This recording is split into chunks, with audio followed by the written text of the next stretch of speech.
kesehatan dan kesempatan bisa hadir mengikuti kajian inspirasi subuh.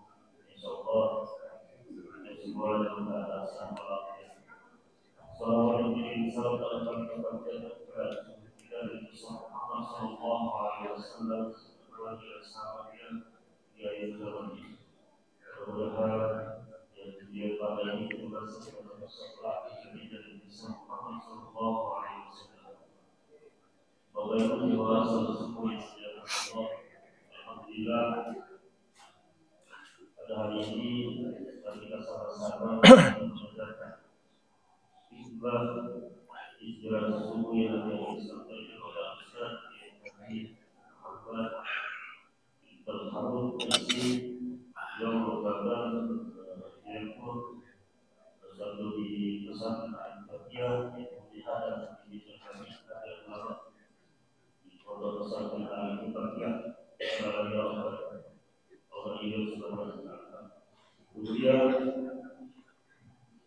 dia juga merupakan salah satu ulama Al-Ibadah Al-Ihsan wa Al-Hadad majelis yang beliau ini juga sedikit dari beliau mudah-mudahan kita semua di sini insyaallah dapat mendengarkan secara yang disampaikan oleh beliau. Mudah-mudahan kita semua di sini dapat mendengar hikmah yang disampaikan oleh beliau. Kemudian bisa mereka bukan sekali pada hari ini pada sama-sama berbaca Bismillahirrahmanirrahim.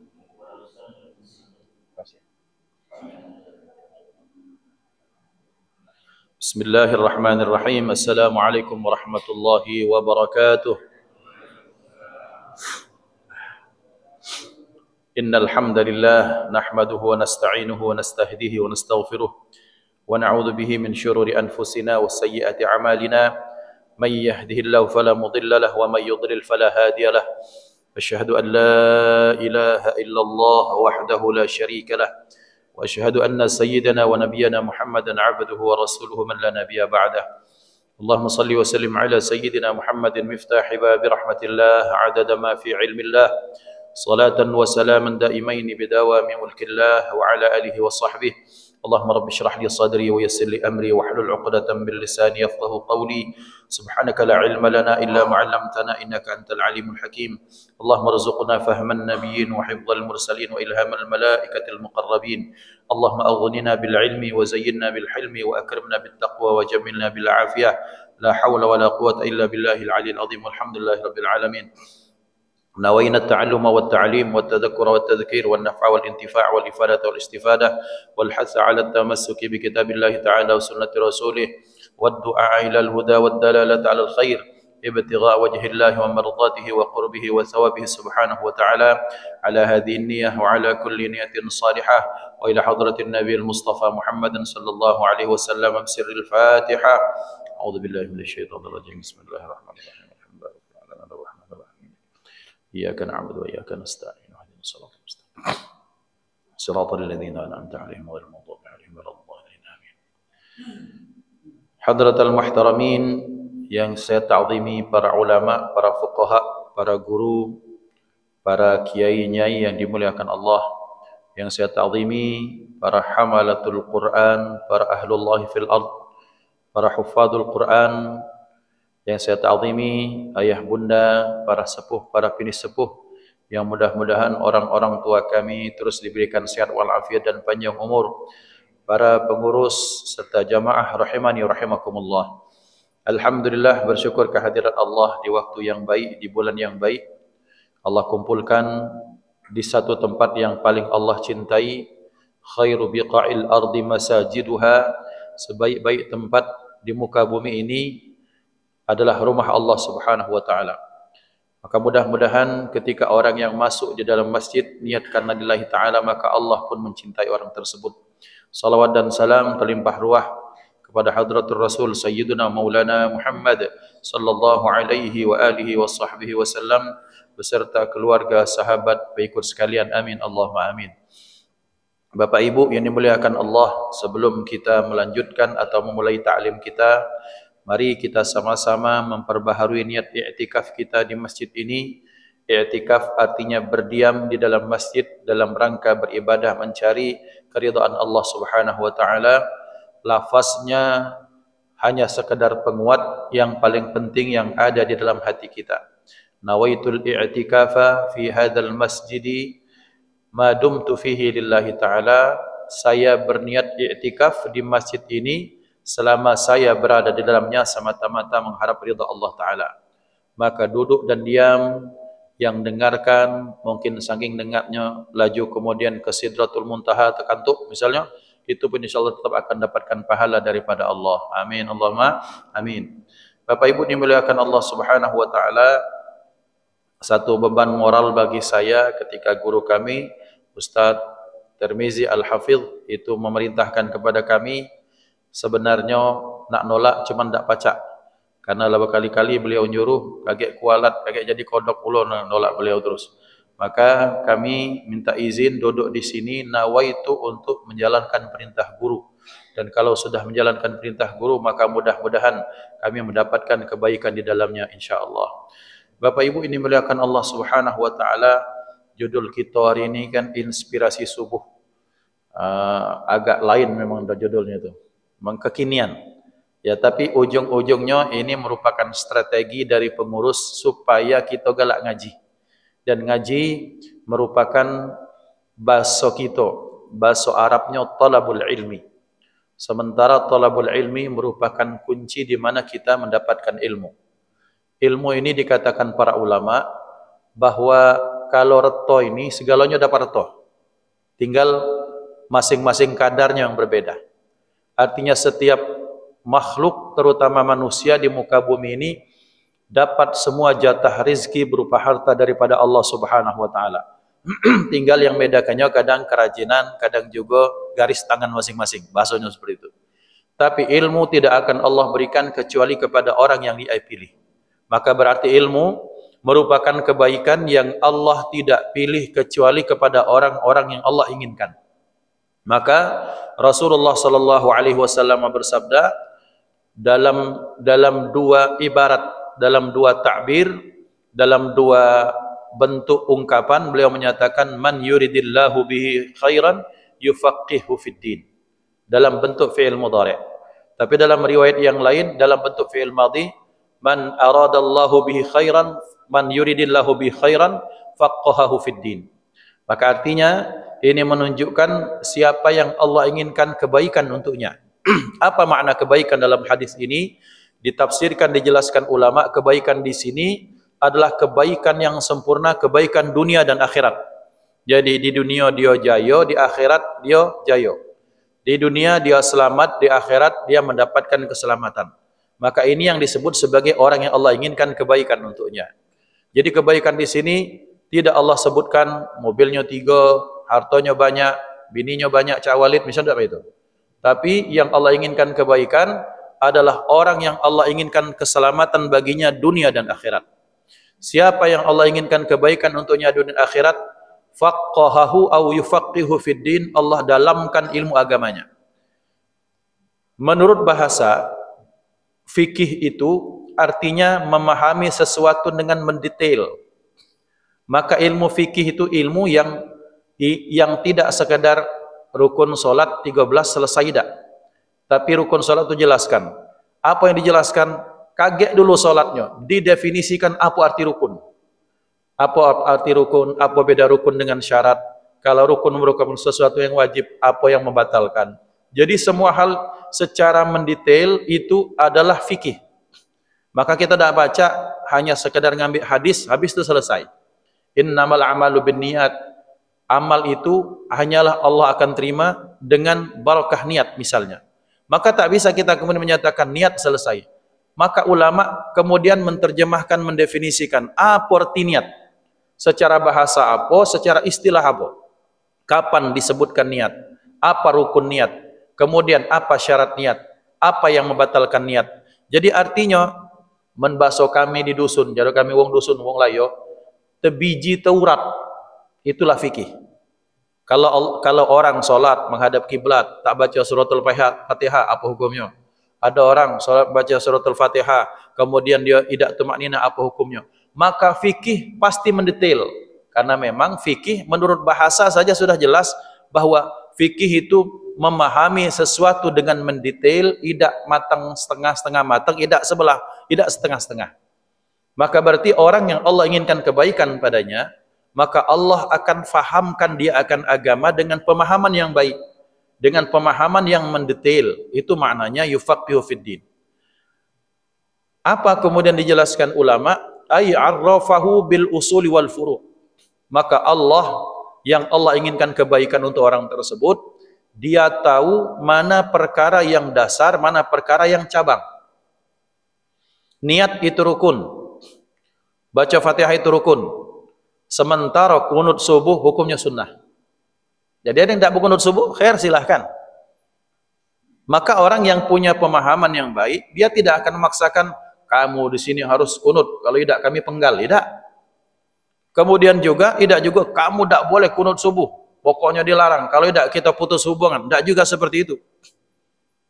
Contohlah para ulama yang dari kecil umur 7 tahun, 7 tahun hafal Quran, 17 tahun hafal ribuan hadis, 17 tahun sudah jadi mufti, akhirnya 40 tahunan jadi imam mujtahid mutlak. Siapa beliau? Imam Syafi'i. Imam Syafi'i salat subuh. Ketika salat subuh, kemudian pada rakaat kedua yang semestinya beliau kunut, beliau tak kunut. Sementara Imam Syafi'i berijtihad bahwa salat subuh itu ada kunut, sunnah ab'ad. Sunnah ab'ad itu artinya kalau tak dikerjakan maka sujud sahwi di situ. Maka kemudian ketika sebelum selesai untuk mengucapkan salam, beliau tak sujud sahwi. Kemudian akhirnya setelah selesai salat, maka Imam Syafi'i ditanya oleh murid-muridnya, "Ya Imam, apakah anda punya pendapat baru lagi?" Tak, kata beliau. Apakah kemudian anda lupa? Tidak. Ngapa tadi tidak kunut subuh? Kalian tahu kita sedang berada di mana sekarang? Di mana ya Imam? Kita berada di Masjid Imam Abu Hanifah, yang beliau menganggap berijtihad bahwa tidak disunnahkan kunut pada salat subuh. Dan saya menghormati pendapat beliau. Dunia aman kalau ini. Ngapo? Karena paham. Yang setengah mateng ini galak canak nuja gara-gara beda pendapat. Lah terengut satu sama lain. Lah kawin dia tak ngundang kita misalnya. Ngapo? Kamu tu no kunut subuh, kami tak. Jadi putus hubungan dengan nyamuk. Tidak pada seperti itu. Bahwa para ulama, cerita kedua tentang bagaimana orang memahami agama dengan baik. Dikisahkan dan betul terjadi. Tidak pemohong, tidak ngotak, tidak. Bahwa kita tahu belaka siapa Buya Hamka. Masya Allah, orang yang alim, allamah, orang yang Masya Allah multi talent dah bahasa sekarang, lengkap pada beliau. Beliau ulama, beliau penyair, beliau punya novel macam-macam ya, tenggelamnya kapal Panderwick segala macam ya. Beliau lengkap. Dan beliau dari golongan Muhammadiyah, pengurus pusat Muhammadiyah. Di satu pihak, satu saat beliau ketika berangkat haji, beliau berangkat kapal, zaman dulu masih naik kapal. Beliau satu kapal dengan Kiai Haji Wahid Hasballah apa kira-kira. Yang beliau ini merupakan pengurus pusat NU, ketua NU saat itu. Setelah Hadratus Syekh, maka beliau jadi ketua NU, pemimpin NU. Bertemulah, ya namanya ulama dengan ulama, pepeluan, cerita, sendagurau, namanya di kapal kan, di kapal laut, lama waktunya tuh, maka mereka sampai ya kemudian esoknya masuk waktu subuh. Maka kemudian ketika masuk waktu subuh, maka dorong-dorongan tuh karena merasa tak pantas di belakangnya ada seorang ulama. Jadi tidak ngejul ke diri tidak ya. Tidak pilih aku menjadi imam ya. Terus tidak jadi imam, merajuk, tidak jagalak jadi pengurus. Ada itu di dusun kami. Tidak suruh jadi khotib sekali dua kali, tidak metu lagi ke masjid. Yang ini agak lain. Nah, ikhwan dimuliakan Allah. Akhirnya disepakati, sudah kita giliran baik. Walhasil subuh hari ini, maka Kiai Haji Wahid Hasballah itu ngimam. NU. Maka ketika beliau ngimam seperti tadi, seperti Imam Syafi'i, ya, beliau tidak kunut subuh, tidak juga sujud sahwi. Assalamualaikum, assalamualaikum, selesai zikir, pisah masing-masing. Ditanya murid, wahai kiai, ngapo tadi tidak kunut subuh? Kamu tidak tahu makmum kita Buya Hamka, seorang ulama besar, beliau adalah dari madhab yang bermadhabkan dekat-dekatnya ke situ Imam Ahmad bin Hanbal yang menyatakan tidak sunnah untuk kunut subuh, dan saya menghormati beliau. Pada gilirannya besoknya Buya Hamka yang imam, karena lagi real. Ketika rakaat kedua beliau kunut subuh selesai, ditanya, wahai Buya, ngapa tadi kunut subuh? Kata beliau, kamu tidak tahu di belakang kita itu Kiai Wahid Hasballah, yang beliau itu merupakan pendiri NU yang mereka berpendapat bahwa kunut subuh disunnahkan. Akor gawe ini, karena ada ilmunya, dan ilmu yang memadai ini kemudian melahirkan kebijaksanaan. Ini tidak buat-buat cerita ini, adonian. Silahkan cari dalam sejarah bangsa Indonesia ini seperti itu. Nah, kebijaksanaan ini dicapai oleh seorang ulama. Kalau kita yang awam ini, kita yang belum sampai derajat seperti para kiai, kemudian para buya, para habaib, para siapa, tuan-tuan guru, minimal kita ada husnudzon kepada orang lain, saling menghormati pendapat satu sama lain. Karena ngapo? Karena persatuan itu hukumnya wajib, sementara berpisah atau bercerai-berai itu hukumnya haram. Gara-gara perkara sunnah tidak seteguran, itu artinya memperebutkan balur bulwayam, sementara rendangnya ditinggalkan. Lemak mana? Lemak rendang. Tapi gara-gara balur bulwayam ini cak nambah bala terus panjang. Nah, ikhwan dimuliakan Allah Subhanahu wa taala. Tetapi untuk sampai kepada derajat orang alim ulama, apakah Buya Hamka langsung ngarang kitab? Tidak.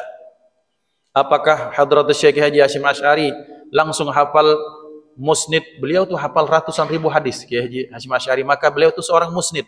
Beliau hafal Kutubus Sittah. Pendiri NU Hadratus Syekh Hasyim Asy'ari, beliau hafal Kutubus Sittah, muhaddis beliau. Apakah kemudian langsung lahir kemudian beliau langsung hafal Innamal A'malu Binniyat? Nangisnya sama tidak? Kalau tidak ngoak segala macam, pokoknya nangis. Tidak langsung baca hadis, tidak langsung baca ayat Quran. Maknanya apa yang ingin saya sampaikan? Bahwa berarti ilmu itu ada proses. Karena dikatakan para ulama, "Lau kanal ilmu yudraku bil muna ma baqiya fil ardi jahil." Kalau ilmu itu didapat dengan menghayal, tak naruh di dunia ke orang yang buyan.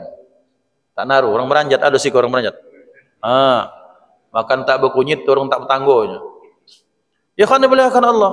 Maka berarti belajar itu adalah proses menuju kealiman. Belajar talabul ilmi, galak-galak ngaji ini proses untuk memahami sesuatu. Karena itulah dinyatakan, kata Imam Syafi'i, ta'allam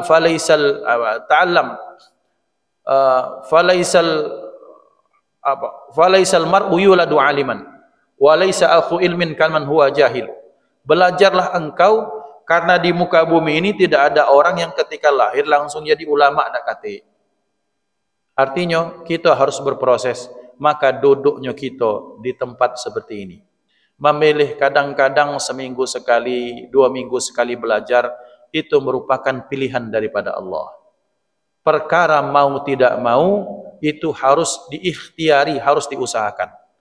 La ada hidangannya, dak galak makan, perut lapar, sakit mah, kemudian asam lambung, jangan salahkan tuan rumah. Kami lah ngejuk makanan, kami lah ngejukkan hidangan, kamu tak makan, masih nak nyalahkan kami tak ngejuk makan. Sama di Palembang ini ada orang tak paham, pengajian di mana-mana, berserak-serak di mana-mana. Menbaso kami di Laya tu susah bertenjak, nenjak besaro saking banyaknya pengajian. Pecah misalnya barang tu nutupi tanah, kita susah nenjak mana yang bagian tanah. Karena ada banyak pengajian, tapi masih tak paham dengan rukun, dengan syarat, dengan rukun, dengan niat. Itu berarti bukan salah pengajian, salah yang tak galak ngaji. Maka ikhwan dimuliakan Allah. Maka berarti kemauan seseorang untuk belajar itu merupakan anugerah daripada Allah. Dan orang yang sudah galak belajar ini, dia banyak mengorbankan sesuatu. Dan orang belajar, pembelajar, santri, pelajar, siapapun namanya, maka mereka adalah orang yang sudah menekan banyak sesuatu. Satu, dalam rumusan yang kita sama-sama paham, di mana bab yang paling banyak pahala, maka di situ ada makhluk yang paling sibuk untuk menggagalkan gitu. Siapa? Setan, iblis beserta bala tentaranya. Dari nak bangun subuh dibuat kesiangan. Dari bangun subuh kaget bela, nyantai bela.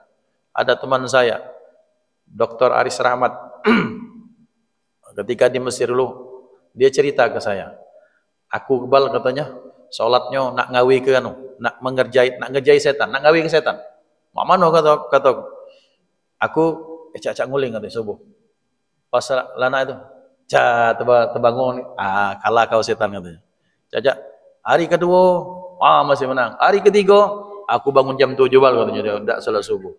Nah, berarti aku kalah sama setan. Nah, ikhwan dimuliakan Allah, maka setiap perkara yang paling besar pahalanya ada dua cara. Satu, banyak nian godaan. Yang kedua, lesu badan kita ngawi kenyo. Itu biasanya pahalanya besar. Perhatikan be. Nak salat subuh. Sementara subuh ini dikatakanlah paham kalau gitu. Mawaman qama as-subha fa kannama qama al-laila kullahu. Barang siapa yang salat subuh berjamaah, maka sama pahalanya dengan orang yang tahajud semalam suntuk. Bangun subuh, bangun kan? Kaget masih setengah 4. Tidur sebentar. Masihlah 15 menit. Kurang sampai hampir jam 5, kaget dikit lagi. Dikit lagi badentang jam 8. Terjadi tak ke ibu-ibu?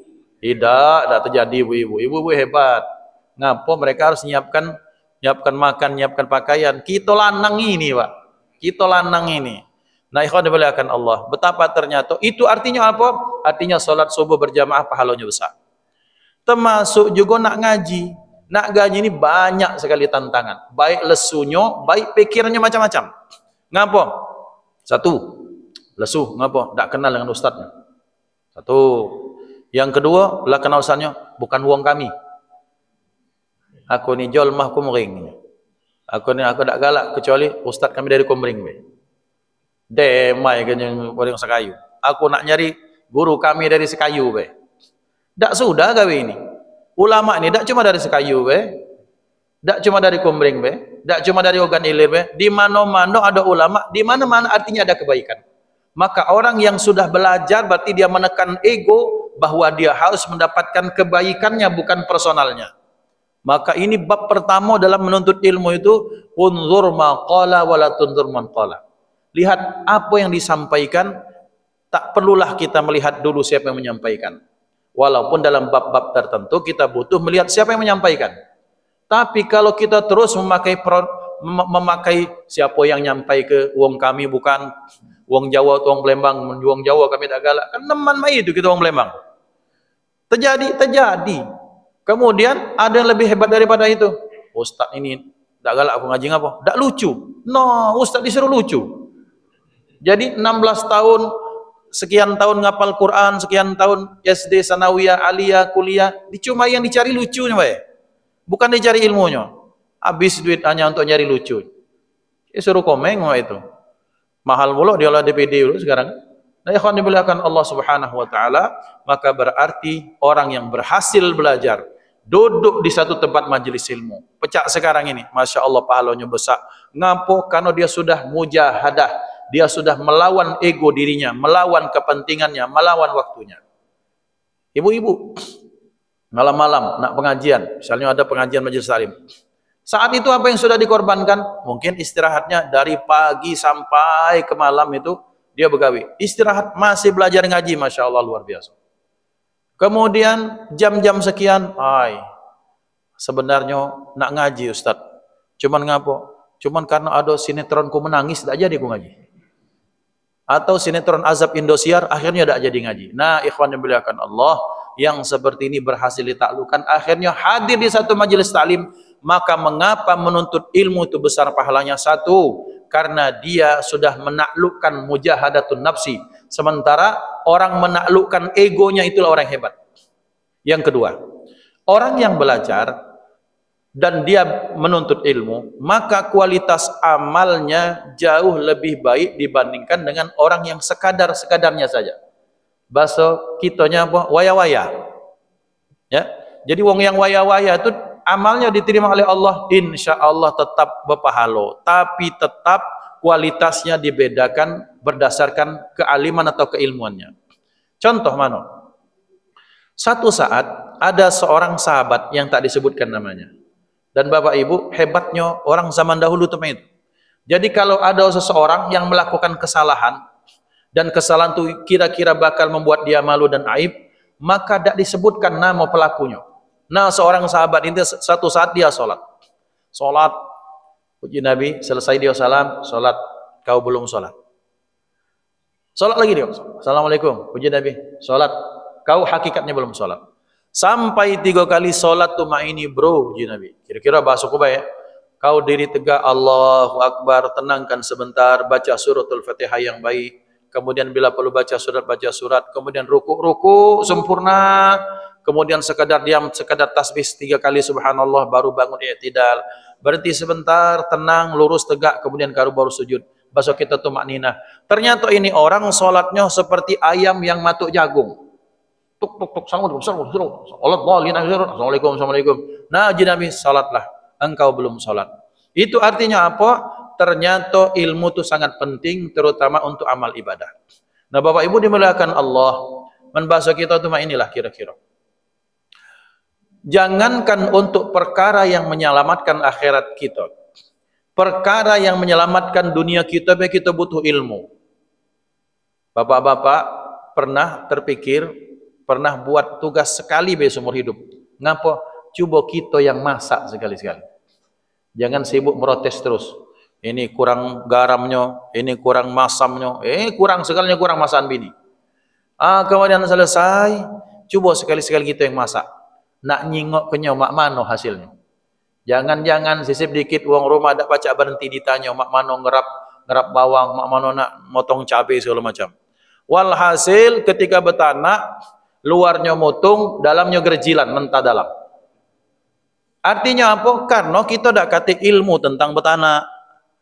Betanak butuh ilmu, apalagi salat, apalagi puasa, apalagi zakat, apalagi Quran, apalagi segala macam, maka berarti dibutuhkan kita kemauan untuk belajar. Maka orang baca Quran dapat pahala, dapat.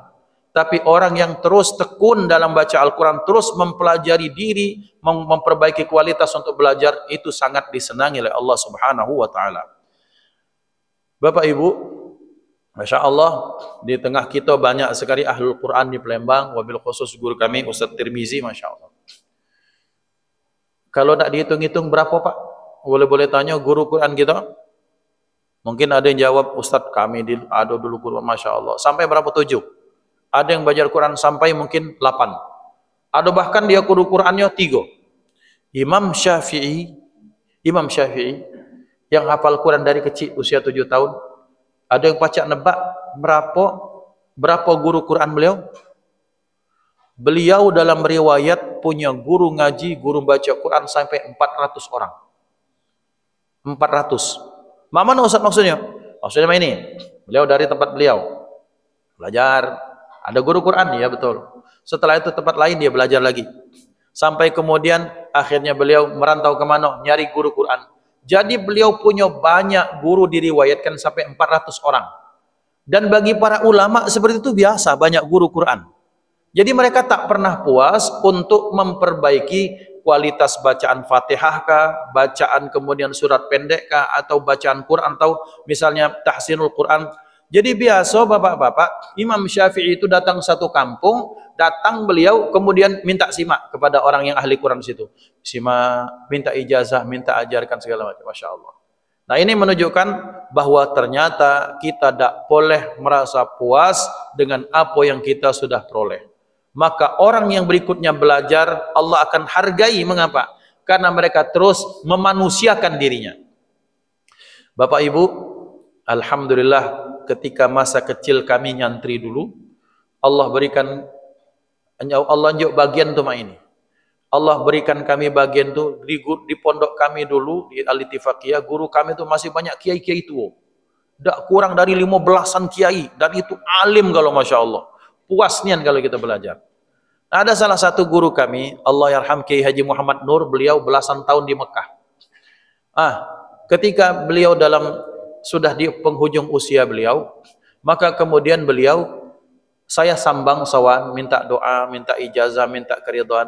Sambil ngomong, Kiai, tolong minta nasihat, karena saya yakin beliau sudah tak lama lagi akan meninggalkan kami. Kata beliau, belajar. Jangan puas dengan pelajaran yang kau dapat. Belajar banyak-banyak. Manusia ini dianggap hidup kalau dia masih galak belajar. Masya Allah, pesan itu kurenungkan terus sampai ada yang menyatakan bahwa memang kadar manusia disebut sebagai manusia kalau dia masih punya semangat untuk belajar. Kalau dia tak punya semangat untuk belajar, istilah bahasa itu, ya sudah, ya tak berkualitas lagi. Maka berarti alhamdulillah, kalau di satu tempat, terutama di masjid ini, diadakan majelis taklim, diadakan apapun, kita ambil bagian. Memang berat, alasan kita ni ngapa plat kita begitu banyak gawe itu pasti adonnya. Mana Ustaz kemarin itu banyak gawe, ngapo? Kucing aku ni nak bertetangga, kucing kawin. Jadi kami saksikan barang yang sangat tak penting tu dia enggak penting kalau kita orang Palembang. Ngapo? Banyak alasan. Maka rumusan berikutnya sikok baik. Rumusannya apa? Kalau galak banyak caronyo, kalau tak galak banyak alasannya. Mana? Ustaz, kami ni tua. Malulah dengan anak cucu. Belajar dalam kamar. Panggil 4-5 wong yang kira-kira yang seperingguan gitu, sepantaran gitu. Yang sama-sama di dunia mana dulu kita berada. Masuk, Ustaz, kami ni tak baca. Sehingga ajari kami alif ba tiang sampai huruf ya cak perahu itu, tolong ajari kami. Payah itu Ustaz, belajar, Masya Allah. Itu kan banyak cara. Ustaz, kami tak galak ketahuan. Kami pengen belajar di tempat lain. Laju, yang penting belajar. Ada caranya. Tapi kalau tak galak, ada tulah keletanya. Ada tulah alasannya. Banyak ini, hana ini, di urusan dunia diurusi. Supaya sikok, supaya tak galak belajar. Nah, ikhwan dimuliakan Allah. Maka berarti orang yang belajar menjadda wajadah itu memang betul adanya. Nah Bapak Ibu, ini muliakan Allah. Sampai jam berapa? MC. Sampai jam 6 jadi. Sebenarnya nak bacakan isi kitab, cuman waktunya tak cukup. Saya bacakan sekali lewat saja. Bismillahirrahmanirrahim. Ini nasihat Sayyidina Ali radhiyallahu anhu, an Aliin radhiyallahu anhu qala, beliau menyatakan, laula khamsu khisalin la sara an-nasu kulluhum salihina. Dari nasihat Sayyidina Ali karramallahu wajhah, beliau menyatakan, kalaulah tidak karena 5 perkara sifat yang buruk, la sara an-nasu kulluhum salihina, niscaya semua manusia itu jadi orang baik. Baik di sini maksudnya dia selamat dari kehancuran. Pertama, al-awwaluha al-qana'atu bil jahli, yang pertama merasa puas dengan kebodohan. Yang kedua, wal hirsu 'alad dunya, yang kedua tamak terhadap dunia. Yang ketiga, wasyuhu bil fadli, kikir dengan keutamaan atau kebaikan yang diberikan Allah. Yang keempat, riya dalam beramal. Yang kelima, merasa takjub dengan pendapatnya sendiri. Nah Bapak Ibu dimuliakan Allah, nasihat ini disampaikan oleh Sayyidina Ali untuk mengingatkan saya dan kita semua bahwa kalau tidak karena 5 perkara ini, maka manusia ini jadi hebat galo, jadi soleh galo, jadi solehah galo, selamat galo dunia akhirat. Tapi ada 5 penghambat, 5 sifat-sifat yang tercela, yang kemudian membuat orang itu tak jadi orang maju, tak jadi orang sukses, tak jadi orang selamat dunia dan akhirat. Yang pertama apa? Yang pertama, al-qana'atu bil jahli, merasa puas dengan ketidaktahuannya. Kau ngaji? Ya. Kapan? SD dulu. Kau ngaji kapan? SMP dulu. Terus sekarang, jadilah itulah banyak pahala. Aku lah sudah ngaji terus. Tidak bosan apa? Itu kita tanya, kau ni makan terus, tidak bosan apa makan? Nah, ikhwan dimuliakan Allah, ada orang-orang yang merasa nyaman dengan ketidaktahuannya. Dia nyaman, aku tidak usah belajar ngapu. Dulu kami inilah selesai hatam bab tentang wuduk ini, woi. Sampai di luar kepala, saking di luar kepalanya tidak wuduk-wuduk dia. Ada tak? Ada. Merasa puas dengan pencapaiannya pada aspek ilmu dan itu selesai. Sehingga belajar tak galak, dengarkan nasihat tak galak, kemudian bahkan mencintai para pencinta orang ilmu pun tidak. Padahal uji Nabi itu untuk jadi orang itu jadi 4, jangan jadi yang kelima.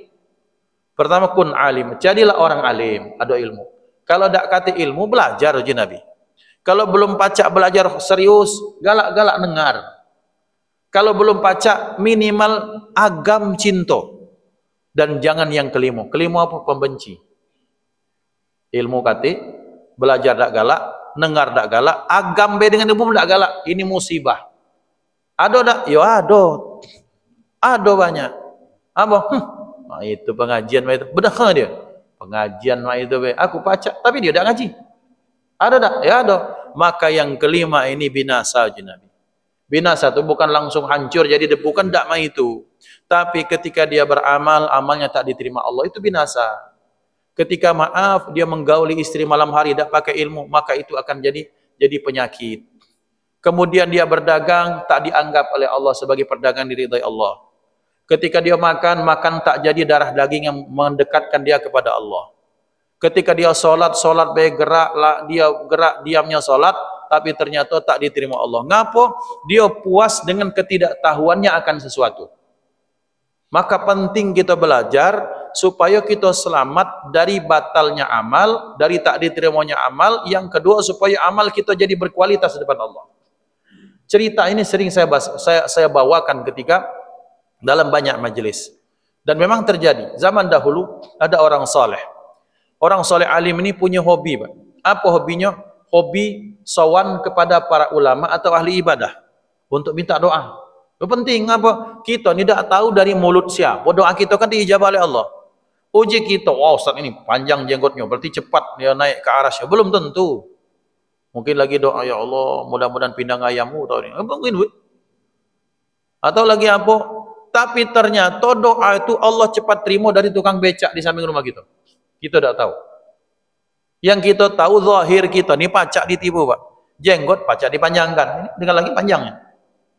Ustaz, belum pacak. Nah, nak panjangkan jenggot, kaget kalau ada ayam tu berutunya tu, yang pucuk, yang pantatnya tu, keluar ke minyaknya, kerok manjat minyak itu, cepatnya.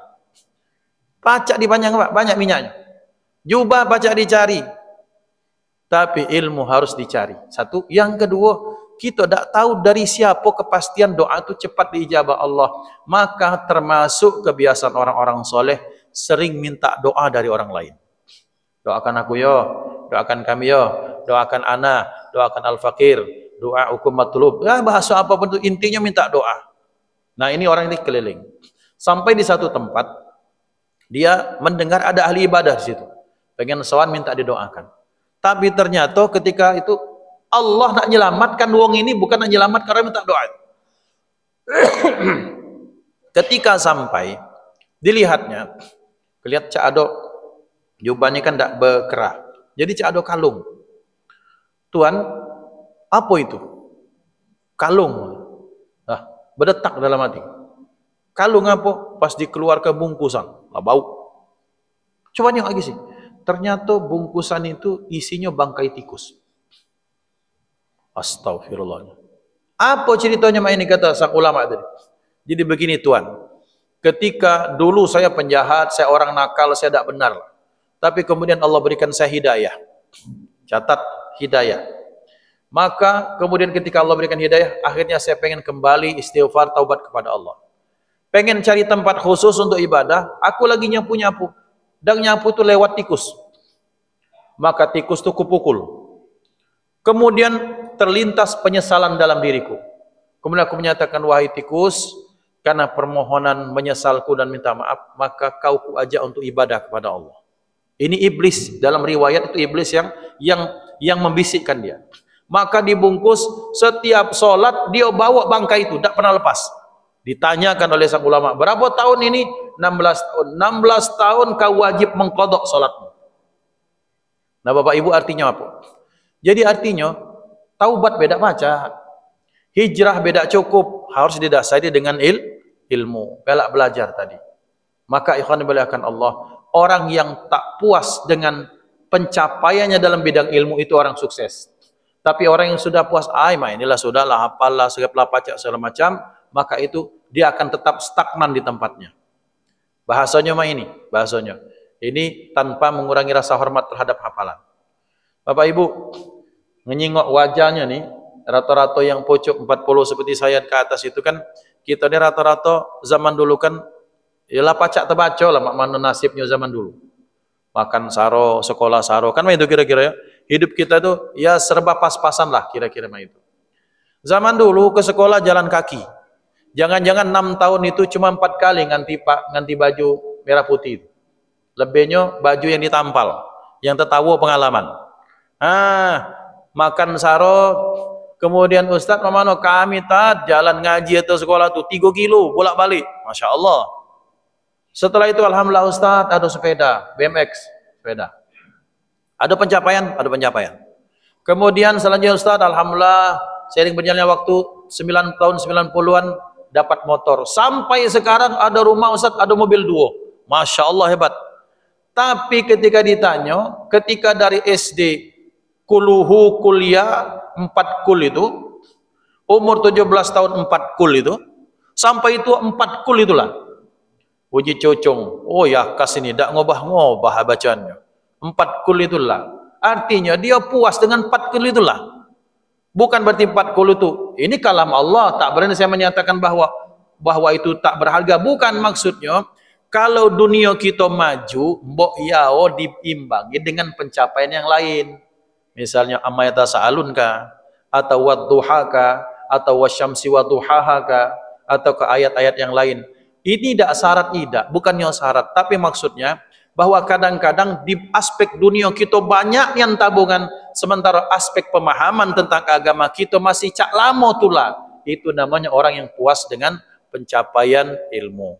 Dan ini mudah-mudahan kita baca ubati dengan apa? Dengan kita galak-galak belajar, dan majlis di masjid ini merupakan majlis yang sangat berharga, dan mudah-mudahan kita baca ngambil bagiannya insyaAllah. Sebagai penutup, untuk penyemangat, Bapak Ibu, orang yang dari awal belajar disebut sebagai berhasil, tidak usah membuat perbandingan dengan orang lain, tapi buatlah perbandingan dirinya sendiri. Bahasa budak sekarang ini before after. Aku ketika tahun 2023 kemarin masih Iqra 2. Alhamdulillah 2024 lah Iqra 5. Pencapaian bukan? Pencapaian. Kaget kemudian catat sampai 2026 ternyata lah pacak maca Quran. Itu kemajuan dan hasil dari pelajaran kita. Cuman kita ini ngapo tak pernah puas, tak pernah merasa tak pacak, karena kita memikirkan sesuatu yang kita belum pacak, sehingga yang kita sudah dapat itu kadang-kadang kita tak pikirkan.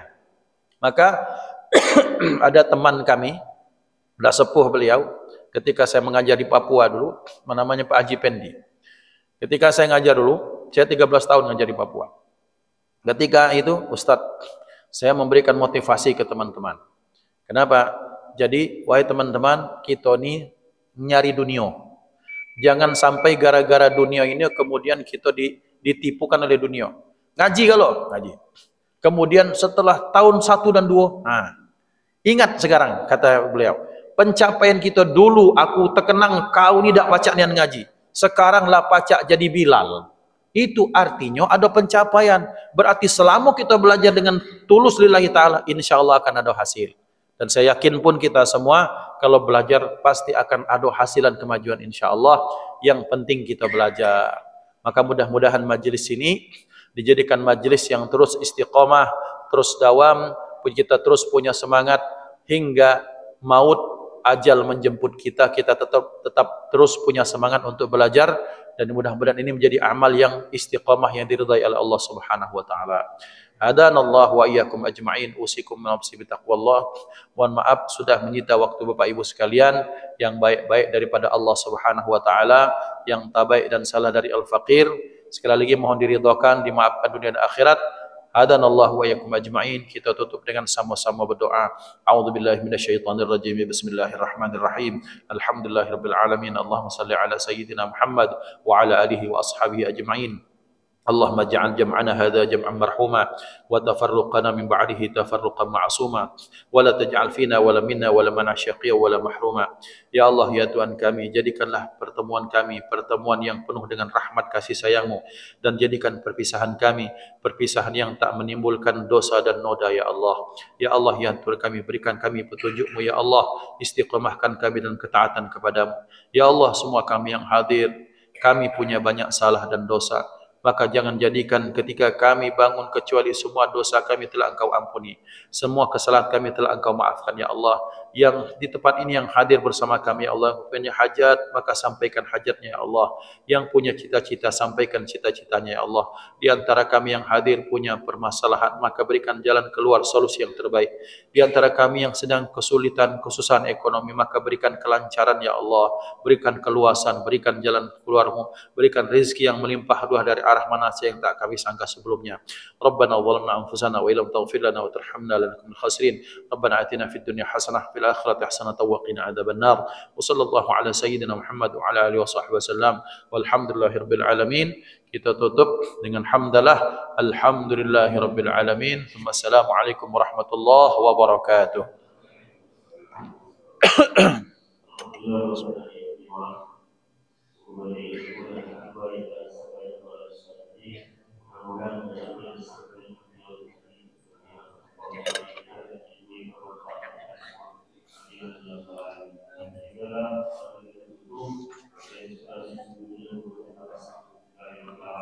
Alhamdulillah.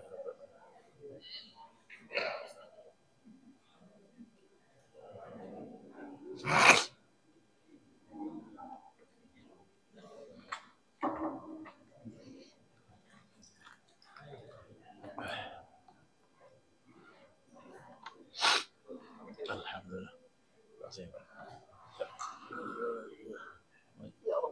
Allah. Salam badan agama.